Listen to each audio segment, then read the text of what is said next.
I want to talk about the leaseback program we're seeing coming from builders. And now actually we have two or three of those opportunities available as of mid-November 2021. Hi, everyone. I'm Dani Beit-Or from Simply Do It, and we help investors to invest remotely in rental properties. I should say good rental properties. And you can follow us online on Simply Do It is our web identity on Facebook, Twitter, Instagram, YouTube, etc. And you're most welcome to follow us and on YouTube to see the information and educational information we are putting to help investors become better at investing in real estate. So let's talk about the builder leaseback. Okay, what is the builder leaseback program and why is it so interesting or beneficial, and maybe some misconceptions about it. So generally speaking, builders or bigger builders, maybe not the biggest, bigger as the biggest one in the country, but also mid-sized builders on a local level, typically when they build a community, they are building multiple houses, and they probably have 3, 4, 5 different floor plans for a buyer to choose from and to build on based on their flavor. Builders start with, after they have all the lots, kind of divided, and all the streets are in place, and are about to start ramping up production or construction in that community. Usually they start by building 1 to 4, typically, model homes. Those are the different floor plans they are going to build in this community, and they want to show you, not you actually, the investor, the potential homeowner, what are the models that they have, and also what are the upgrades they have to offer. So the model homes are typically the houses the builder is building first. Those 1 to 4 houses are going to be usually the sales office for the community. When people walk through and coming to see different options, they normally stop at the model home. You may have been to that situation yourself, where the sales office is, and then a salesperson shows them through the model homes, tells them what is typical, what is upgrade, etc.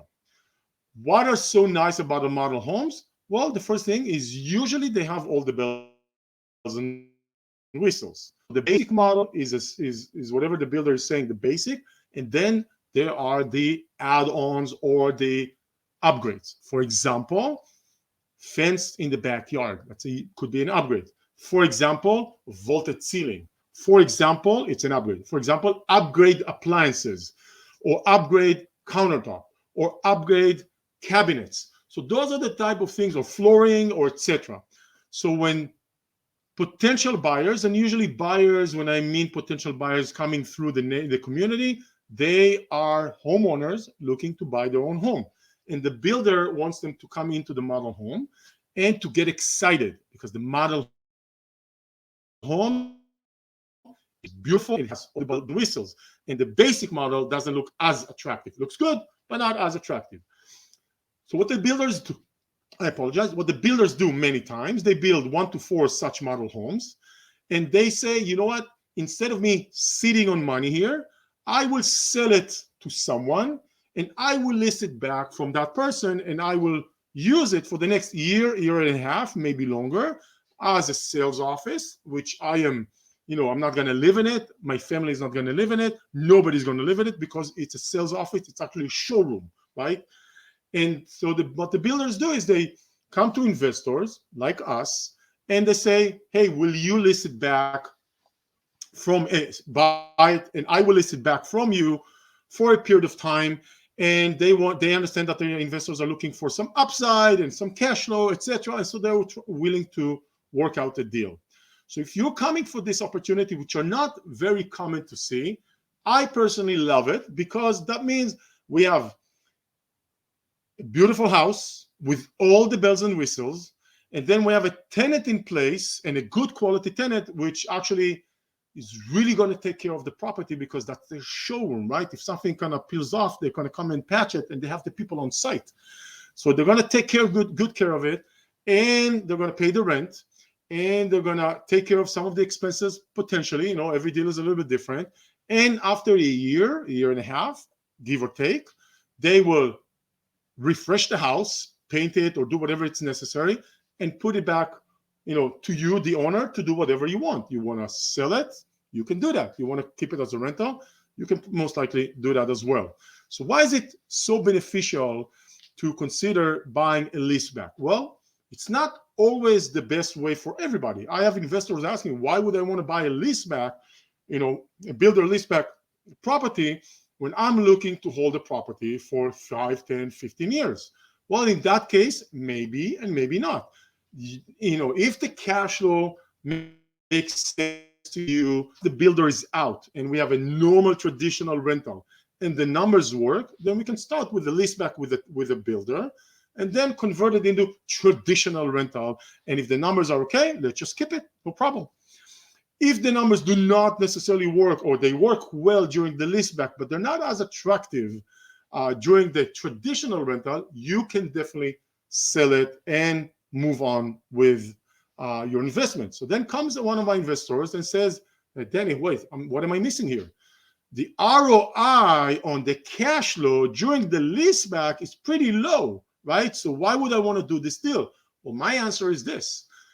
This is a way to do what we call in the traditional real estate a flip, right? But the traditional flip, or many times when people talk about a flip, they mean we buy a house, we renovate, and we sell it after the renovation is over, and we can make a lot of money or not, right? What the traditional flip usually includes is GC, vendors, contractors, permits, city inspectors, maybe not, depends how, you know, comprehensive, and a lot of unknowns, right? I have been to that situation, and I have decided not to continue working in that scenario because there's so much, you know, unknowns and, you know, and noise in the system. We have a flip. It may take us a year or a year and a half, so it's not a quick flip, which, by the way, it's good for you for tax benefits, and we don't have to do any heavy lifting. We buy a brand new home. That's a good start with all the best bells and whistles. That's an amazing start. You know, it's even better than the good start. And we can sell it on the market when the builder is done and they're moving out and turning over the house back to us. What, you know, and at that point, then we can probably or consider doing a 1031 exchange to defer taxes and move that property or convert that property through an exchange mechanism now into one or other investment properties. So this is a short term to build some equity without doing literally heavy lifting of construction, and kind of something to roll into our investment portfolio or mechanism. So if someone is trying to analyze, is this a good cash flow deal?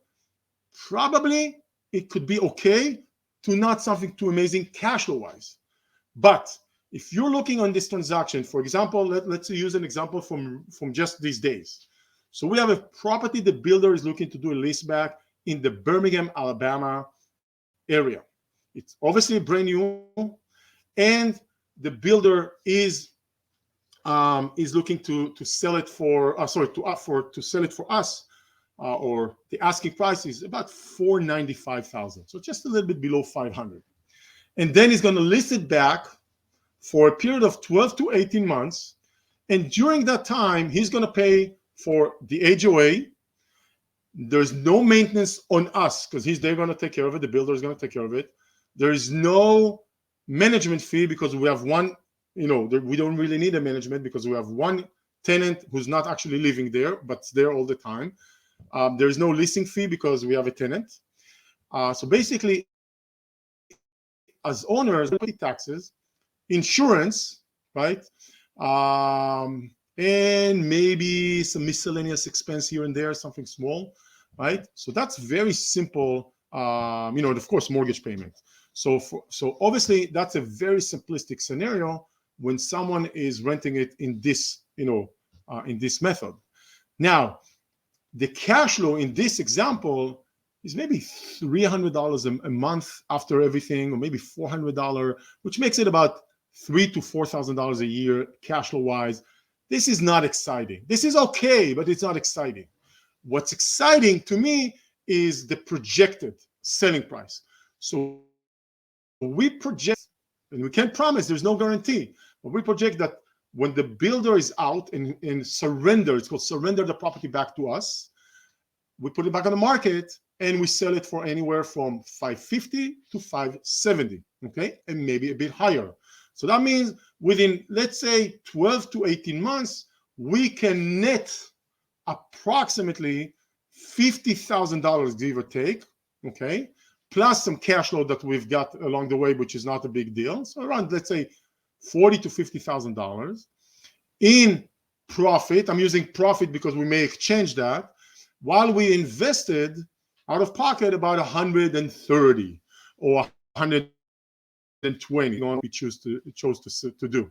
So it's a very good way to boost my equity and continue to roll it, if I don't want to avoid paying taxes right now, in a short period of time. No need to deal with GCs, no need to deal with vendors and anything like that. We buy a brand new home and we sit on it. And by the way, maybe the market will pay top rent for this house when the builder is out and you want to keep it as a rental.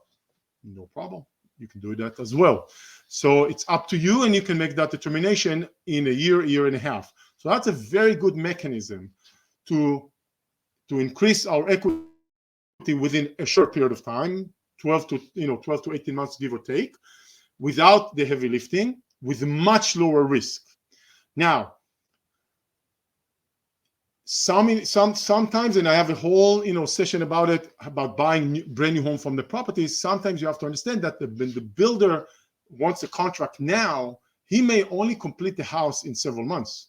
So that means between putting the offer and getting it accepted today to the house being completed in 2, 3, 4 months, first of all, it's possible that the market also appreciated alongside that period of time. Maybe not.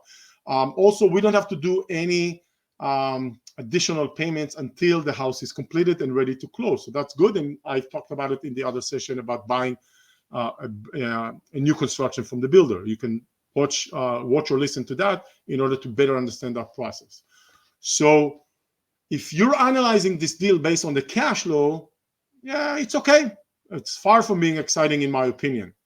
If you're analyzing this deal as how can that be a stepping stone in building your portfolio, I think the ROI is pretty amazing. Even if we don't make as much a return, even if we only cut it by half, it's still a good return. Let's say we just sell it for $540, it's still a nice return compared to our down payment. So I think, and we're trying to find more of those deals. Buying a leaseback is exciting. It's a good deal for you as an investor in most cases, right? We have to evaluate every deal on its own merits, and can create a good potential for anybody who's looking to establish, kind of build up their equity to buy more rental properties.